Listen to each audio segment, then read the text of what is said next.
Hey, welcome to Local Flavor. I'm Deborah Anderson, and I'm here in downtown Hayes in the historic Chestnut District, and we're going to be brewing beer today at Liquid Bread with Gerald Wyman, the Master Brewer. Thank you. Well, I'm sure glad to have you here today. How did you get to be a Master Brewer? I had a passion for beer, for home brewing beer, and after 7 or 8 years of that, it kind of evolved to the point to where I just wanted to go on the professional level. And what you do on that level is, if you're going to do that on your own, you pretty much design a brewery, you set it up, and I brought my recipes to Hayes and kind of went from there. So these are home recipes that you made in your home? Yes, they are. They all evolved from pretty much what I did at Brownell. The LB Brewing Company, what does that really mean? LB stands for liquid bread, and that's what the Germans call their beer, liquid bread. Beer has the main ingredients of bread. It's got the grain, the yeast, and the water, and with the addition of the hops, it's uniquely different, obviously, but that's where it comes from. So we're actually going to be brewing beer today. What kind are we going to make? Okay, we're going to make our amber ale, and it's about our number 2 seller. We go through a lot of it, and it's unique too because it's got a lot of the different varieties of the different malts, and we enjoy making it. How many different varieties do you make here at Liquid Bread? Oh gosh, we're at, don't quote me on this, but I think we're somewhere around 55 different beers. But are those on tap all the time? No, I know you no, have like we keep about 10 beers on tap. Okay. Pretty much all the time. We try to do a seasonal every month for New Beer's Eve. So. Awesome. Yeah. So, amber ale is what we're making today, and what do we need to do to get started? Okay, to start with, what I'd like to do, and it's very important, a lot of people don't realize it, but I want to talk first about the malting process because it is so important when it comes to producing beer. A lot of people don't realize, but the barley coming straight from the field is 100% starch. And in the old days, you literally had to malt it yourself to produce your beer, but nowadays there are malting companies that will do it for you. And the importance... So are you malting it yourself, or you bring it in malted? No, it comes in malted. Everything we have is malted, with the exceptions of the adjuncts. You know, like like I have right here, rolled oats, and the different varieties you can get unmalted wheat, but for the most part, our wheat is even malted. And what's so unique about the malting itself is the fact that straight from the field, it's 100% starch. You can't brew with it that way. It would be a gummy, sticky mess, and it wouldn't even ferment outright. Now, a lot of people who brew at home, they don't even start with malts like you're doing here. They start with an extract. Yes, they do. So, but you're actually making your own extract so that you can control all the flavors from these different levels of malts. Is yes, that correct? There's you can purchase on a homebrew level. You can get the dried malt extract called DME for short, and then it's already been prepared for you. You would take this wort, the extract that we would make, they would dry it down to a syrup form and a powder form. Right. So, but this is where you're going to get a lot of your flavors from, is the malts. So that's why you're creating your own malt extract. This is where the design for each recipe starts. Is the malt bill? Is what we call the malt bill. So. Every recipe, you determine what you need for the color, for the flavor of the beer, and you design the recipe off the malt, starting with the malt. Then the hops will be later. Okay. Okay. Also, I'm going to mention 2 other things. Yes. An adjunct. Okay. The diastatic power of the enzyme activity in the churro, there's enough enzyme, let's call it what they call power, that it can convert more starch than just that starch in itself, okay? And that's where an adjunct comes in, like the rolled oats in an oatmeal stout. This is 100% starch form. Like the sweet potatoes in our colonial ale, that again is 100% starch. Well, there's enough enzyme activity, diastatic power, that it can convert those starches over too. And that's an adjunct. Anything from like a pumpkin, sweet potatoes, oats, 10% of the actual malt bill can be an unmalted product, and it can convert that over too.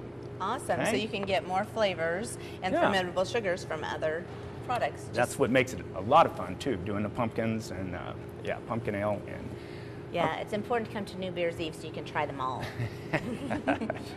All right. Okay, so how are we going to make this extract? It's quite a process, isn't it? Yes, it is. All right, the first thing we're going to do, and this is the beginning of the actual brewing process, we'll do it the night before, is you will get the recipe all set up. We'll go ahead and mill in. And by milling in, what we're going to do is it's going to go through a malt mill, and we're going to crush the malt. It doesn't grind it up. We're going to crush the malt because we want the husk available on this all. We're going to break it into about 3 to 5 pieces and retain the husk for part of the brewing process down the road. It's going to be very important to not over mill. It opens the grain up, exposes the starch to the enzymes. Okay, and then where does it go? Okay, it's going to take a name change. Straight from the field, it was barley. We turned it into malt. Okay, it's malted churro, malted roasted malt, and once it's crushed, it becomes grist. It's going to go up the sweet bogger, grist. It's going to go up the sweet bogger into the grist hopper in the brew house. It's been sitting in the hopper overnight. Yes. So now what are we going to do to get ready to mash it? On brew day, we're going to start off by, we're going to preheat the mash tun because mashing is all about time, temperature, pH, and mash thickness. Basically, we're going to make a soup in a vessel, and it's going to be, it's a dual-purpose vessel. It's a mash tun and it's a lauter tun, and we'll go over the lauter tun in just a second here. But the mashing is the most important, one of the most important parts too, because it's going to determine literally the outcome of the finished product. We're going to determine that in the mash, and by doing that, we're going to manipulate the time, the temperature, make sure we're at the right pH and the right mash thickness to produce a light-bodied, medium-bodied, or full-bodied beer, plus get 100% conversion for a fermentable sugar. He has to make a decision with the grain he's just milled and is waiting in the hopper. He has to decide what temperature of water am I going to mix with it, how much water am I going to put in, how much versus this milled grain or grist as you called it. And so, and all of that affects the flavor. Yes. The pH and the temperature and the thickness of that soup that we have in the mash tun. And it's a really neat little place where the water and the grain mix. Like the hopper lets the grain out, you pull out that little slide. Yes, and it's hydrating. And the water comes out at the same time, so it's like a swirl, it's all coming in. And that'll keep you from getting little dough balls and stuff, right? Correct. We'll keep an eye on that too. As we're mashing in, we're going to spread it across, just make the soup nice and smooth in there, and that's pretty much. Then over the extended amount of time, pretty much an hour, the enzyme activity will work and we'll have 100% conversion. And that's the point to where we'll talk about next, where it's going to turn into a lauter tun. All right, the screens in there will actually, the grain's going to be floating in there the whole time.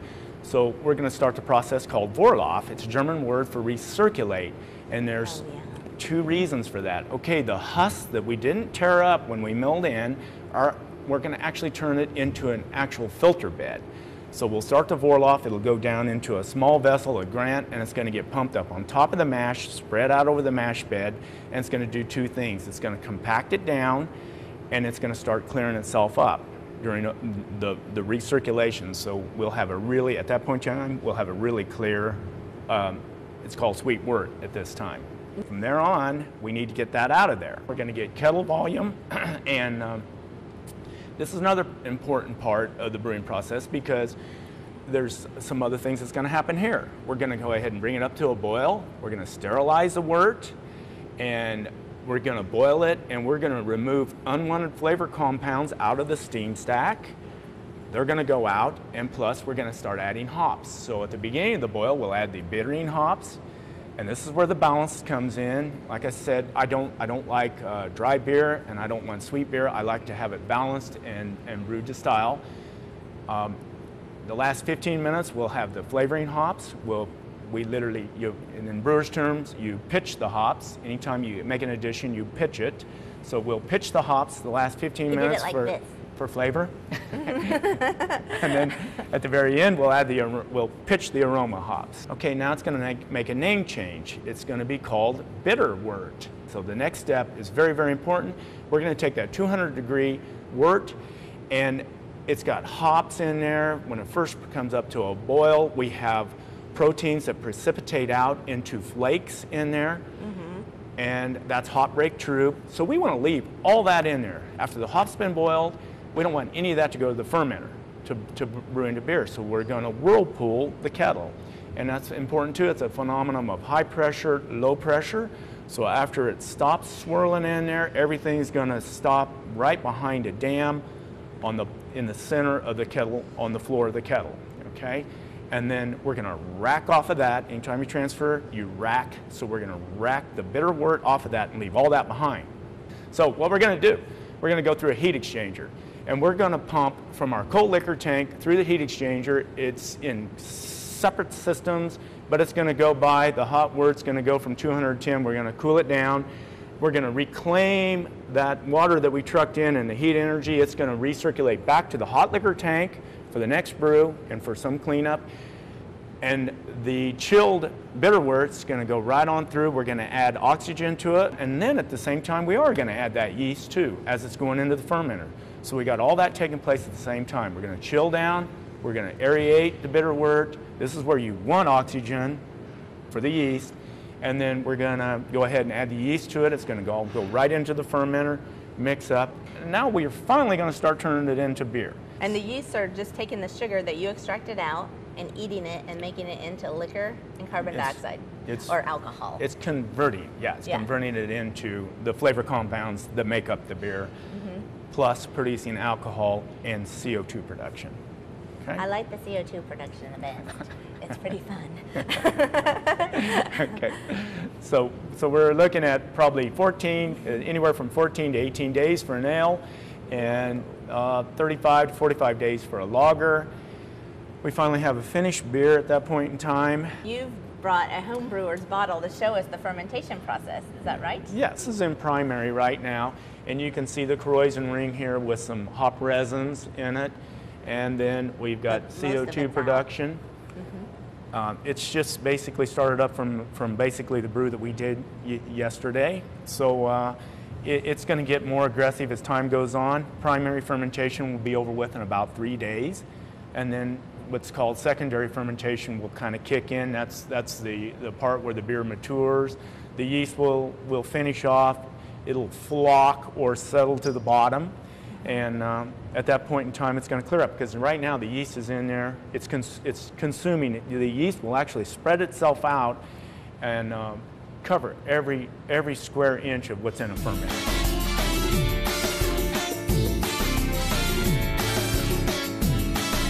But this is the finished product. When it gets through everything, and after fermentation, conditioning, and filtration, carbonation, finally you get it to the tap. Is this one filtered? This is a filtered beer. So this one got to the tap and? So, and there we go. Now, I'm a less experienced beer drinker than most. What kind of things are you looking for? Like, if someone who knows a lot of flavors of beer, what are they gonna, or like when you take them to your contests, what things are they looking for? Okay, it's a pretty intense competition. I mean, they're looking for any kind of an off flavor. You want all your aromas to be perfect. You want to be able to smell some caramelized malt on the amber, and it's got to be the right color. You know, you want it balanced to style. So in this, I should be able to pick up some flavor of hops. At least I think I do from tasting it. The great thing is comparing it from the sweet wort to the bitter wort, and you can say, oh, that's what the hops adds, and now I can still taste that in here. In the finished product, yes. Little flavors of the sweet wort, just a little bit. Our amber, you know, it's not a real hoppy beer to the style, but you should still be able to taste a little hop flavor and definitely some caramel on there. Do you get any caramel on it? A little bit of definitely. Caramel, maybe? Okay, great. It's very good. Thank you. All right, well, thank you for coming over. And thanks everyone for joining us on Local Flavor. We'll see you next time.